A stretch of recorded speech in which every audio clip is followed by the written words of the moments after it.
ലോകത്തിലെ ഏറ്റവും ഉയരമുള്ള ക്രിസ്തു പ്രതിമ ഇനി മുസ്ലിം ഭൂരിപക്ഷ രാജ്യമായ ഇന്തോനേഷ്യയ്ക്ക് സ്വന്തം. 61 മീറ്റർ ഉയരമുള്ള രക്ഷകനായ ക്രിസ്തു എന്നർത്ഥം വരുന്ന ക്രൈസ്റ്റ് ദി സേവിയർ പ്രതിമ നോർത്ത് സുമാത്ര പ്രവിശ്യയിലെ സമൂസി റീജൻസിയിലെ തോബ തടാകത്തിന് സമീപമുള്ള സിബിയാബിയ കുന്നിലാണ് സ്ഥാപിച്ചിട്ടുള്ളത്. Indonesian bishops conference president archbishop doctor Antonius Subianto Benjamin September 19 ഇതിന്റെ ആശീർവാദവും ഉദ്ഘാടനവും നിർവഹിച്ചു. ഈ കുന്ന് ദൈവത്താൽ അനുഗ്രഹിക്കപ്പെട്ടിരിക്കുകയാണെന്നും ആളുകളുടെ വിശ്വാസം ശക്തിപ്പെടാൻ ഇത് സഹായകരമാകുമെന്നും ബിഷപ്പ് പറഞ്ഞു. ബ്രസീലിലെ റിയോവിൽ സ്ഥിതി ചെയ്യുന്ന യേശുക്രിസ്തുവിന്റെ പ്രതിമയായ ക്രൈസ്റ്റ് ദി റിഡീമർ അഥവാ രക്ഷകനായ ക്രിസ്തു എന്ന പ്രതിമയാണ് ഉയരത്തിലിപ്പോൾ 2ാം സ്ഥാനത്തുള്ളത്. ഇതിന്റെ ഉയരം 39.6 മീറ്ററാണ്.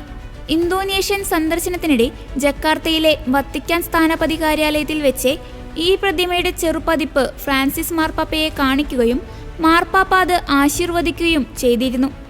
പ്രതിമയ്ക്ക് താഴെയായി ആലേഖനം ചെയ്ത പ്രാർത്ഥനയിൽ മാർപ്പാപ്പയുടെ ഒപ്പും ചേർത്തിട്ടുണ്ട്. മോഡേൺ അതിരൂപതയും സിബോർഗ രൂപതയും ഉൾപ്പെടുന്ന നോർത്ത് സുമാത്രയെ ഇന്തോനേഷ്യയിൽ ഏറ്റവും കൂടുതൽ ക്രൈസ്തവരുള്ള പ്രദേശങ്ങളിലൊന്നാണ്. ഇവിടുത്തെ 15 ദശലക്ഷം ജനസംഖ്യയിൽ 1.1 ദശലക്ഷം കത്തോലിക്ക വിശ്വാസികളാണ്.